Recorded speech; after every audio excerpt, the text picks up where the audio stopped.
Hello everyone. What is the optimal size for political systems? This is a question that has been debated throughout history, from Plato and Aristotle down to Hume and Hobbes in the modern world.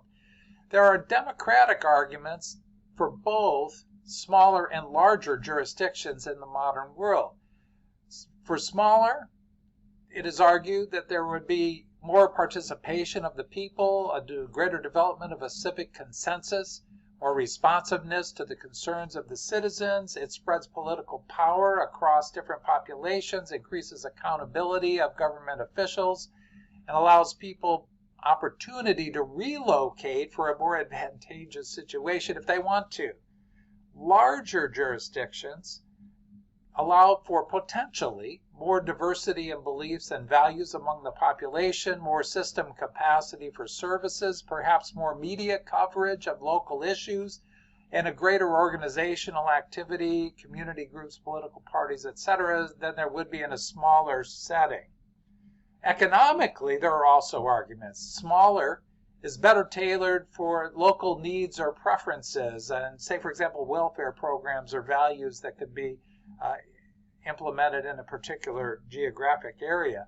Larger jurisdictions would have a broader economic base. They would have more resources for services, able to take advantage of economies of scale, and consolidation of services might actually provide cost savings because of less duplication.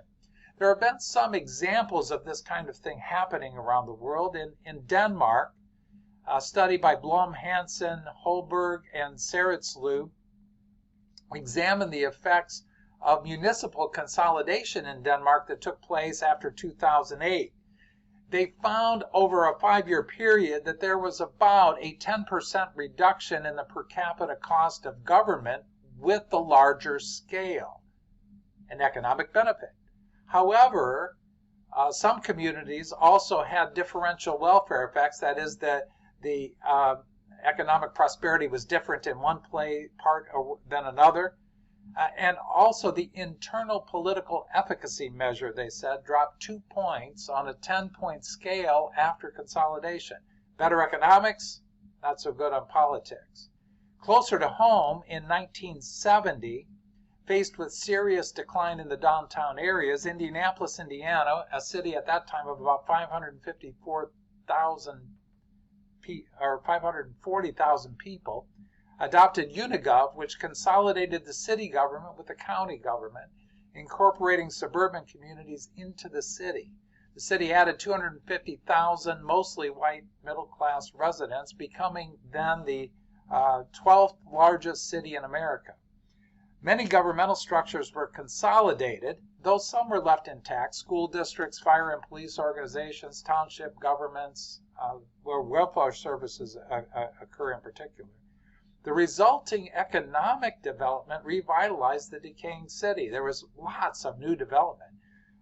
New convention center, a mall, the Hoosier Dome where the Colts play, Indiana University, Purdue University built a new campus downtown, IU Medical School and Dental School, a new zoo, new state government buildings, a new basketball stadium. The NCAA built their headquarters there, other new business development. By 2011, more than $3 billion, including about $550 million from the city coffers provided by a broadened tax base, had been poured into the revitalized downtown. Jobs in Indianapolis increased by 43% from 1970 to 89, primarily in the lower paying service sector in the center city. Overall, by 2011, it had averaged about 1.2% job growth per year. Politics is a different story, though. Interestingly, overall, voter turnout declined significantly over the decades after Unigov. Political power shifted from the old inner city to the suburban communities.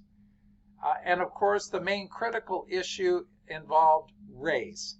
With consolidation, the African American population went from 27% of the old city to 17% in the new city, reducing their political participation and political influence.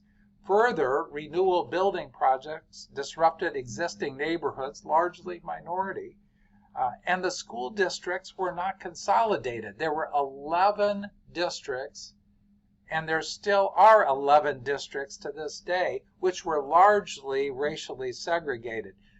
That pattern continued until 1981 when the federal courts ordered a busing plan implemented.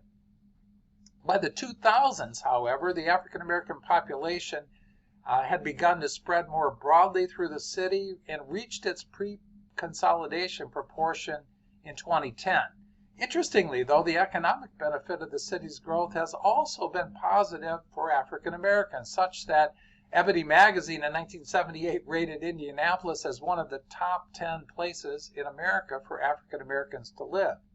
So it appears that larger scale in local government may have significant economic benefits, but may also have significant detrimental effects on political participation and equity, especially for minority communities. Thank you so much, and hope you had a wonderful course, and look forward to seeing you all sometime soon.